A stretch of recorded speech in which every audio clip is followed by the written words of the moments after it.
Per l'occasione di Vinitaly abbiamo un'anteprima.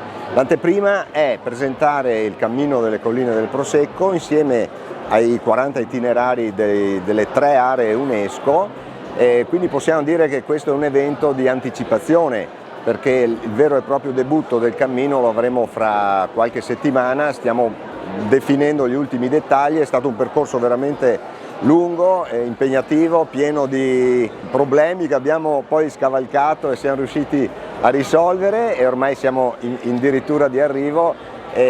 Oggi presenterò i vari dettagli del percorso, e oltre alla possibilità di usufruire di 405 km di sentieri a piedi, e quindi la copertura totale dei 29 comuni appartenenti alle 3 aree UNESCO.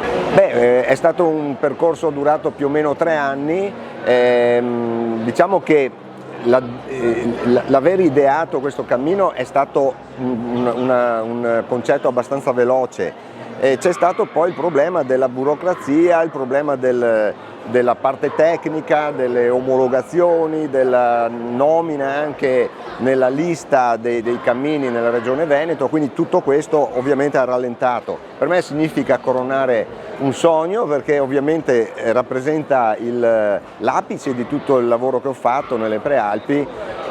Ricordo che tutto il lavoro di questi anni di percorsi significa 1000 chilometri di percorsi a piedi tra Segusino e Stevenà, e questo è un po' la ciliegina sulla torta che completa il mio lungo lavoro.